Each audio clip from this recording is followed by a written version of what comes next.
We've got 4 teams left. Clippers Suns got underway yesterday. Phoenix won. Hawks Bucks starts Wednesday. And best for last, we're going to play, Alex, the 3-word game for the 8 teams that made the second round. Here we go. Phoenix Suns. Hotter than sun. 8 straight wins, longest win streak in franchise history, playoff win streak. They've outscored opponents by 15 points per game during the streak. And Devin Booker, and this is what should be the truth, 29 a game during the streak, 52% field goal percentage. So the Suns have also relied on the mid-range game. Chris Paul will shoot it. Devin Booker will shoot it. He doesn't have to. I mean, the bottom line, when you're shooting 52% and you're a shooting guard like Devin Booker and that dynamic, that's why they've not only won 8 straight, they're winning them by 15 per game. Los Angeles Clippers. Paul wasn't appalling. Paul George, last 5 games, again, 32 points a game, 8 rebounds, shooting 45% on threes. Earlier, Al Harrington told us he's a gym rat. Gym rats usually work through their issues. And it's funny, when Kawhi Leonard got hurt, my first instinct was they're doomed. But Kawhi and Paul George are both great wings that defend. And so it's not like they went from being great in the wing to not having one. They still had Paul George, a 7-time All-Star. And to this point, they are good enough without Kawhi to at least get through Utah. Utah Jazz. Face the music. Best record in the West over the last 5 regular seasons, but haven't advanced past the conference semis in the last 15 years. They, don't blame Quinn Snyder, they have a huge issue they've got to get solved. And that is, they do not have elite wing defenders or, frankly, dependable athletic wing scorers. Bogdanovich can hit threes, but they are very guard dependent. They are also, if you keep Rudy Gobert on the floor, you have a non-offensive threat. And that is increasingly difficult when you're facing these Clippers and you're facing the Suns and Denver. And a lot of these teams, when healthy, can score. So there are some limitations to their personnel.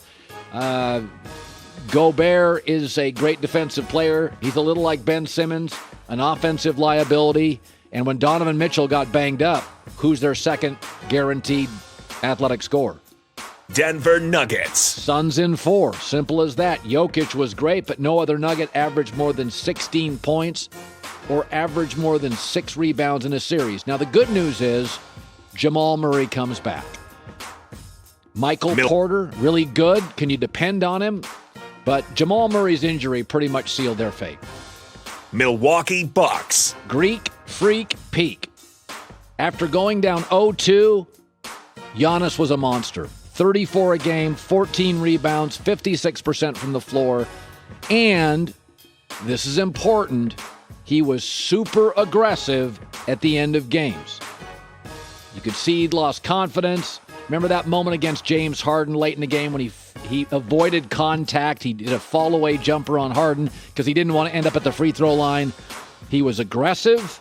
He's just good enough at the free throw line. Atlanta Hawks. Birds of Trey. First team since the 94 Pacers to make the conference final with no All-Stars. And, you know, they've got a lot of solid guys. 6 different players averaged 10-plus points during the series against the Sixers. Now, Trae Young averaged 29. So I do feel like to become a championship team, they've got to have one more nightly 18 to 20 point a game guy, you know, like a Paul George guy. They're not going to get Paul George, but I don't think it's a championship team. I think they faced an offensively deficient New York Knicks team and a chemistry deficient Sixers team. I do think they've met their match. I think Milwaukee is much bigger and more physical and more seasoned, and I think Milwaukee disposes of Atlanta in pretty quick order. Philadelphia 76ers. Bust the process. They haven't got past the conference semis in 19, 20 years. Ben Simmons attempted, seriously, 3 total shots in the fourth quarter in this series against the Hawks. By the way, none in the last 4 games. So, you're going to have to break it up. I think Portland and Golden State, there's value with Ben Simmons if you surround him with guys who can shoot.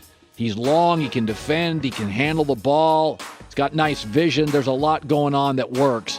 But he is clearly not a number 1. He cannot be a number 1. He's not dependable. Can he be a 2? That's yet to be seen.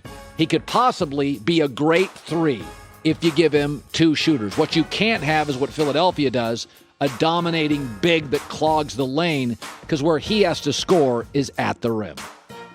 Brooklyn Nets. 8 games together. I mean, Big 3 played 14 games together all year. 6-2 in the regular season with the fellas, 5-1 in the playoffs. The other issue, which is, I think we all know this is not some revelation, they have $122 million against the cap next year between Harden, Durant, and Kyrie. So 78% of their money is spent. So what you're going to need is when you go to a third great player, Golden State or Miami, you've got to take guys willing to take a pay cut. That's not going to be young players. You got to find a Shea Battier or a Mike Miller or a Ray Allen that they want rings. They want to be on television in June. Golden State, can you get an Andre Iguodala or somebody that'll stay around for a couple years because he wants to win games? So, I think Brooklyn, it's pretty obvious. They're never going to have a great bench. And the problem with that is twofold. One, a good bench matters. Like Phoenix's bench yesterday shot over 50% and gave you 60 minutes. The bench for Brooklyn did not make a basket, in Game 7. There's a difference. The problem when you have 3 stars is not only do you have virtually no bench, but you force your 3 stars, often veteran players with lots of wear on their tires, to play massive minutes. What happened? KD, Steph broke down. What happened? D-Wade broke down. What happens?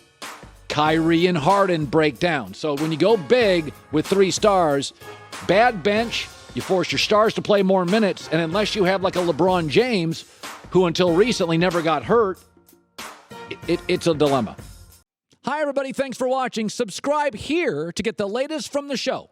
Also, be sure to check out more of the best clips from The Herd or go watch a few segments from other shows on FS1.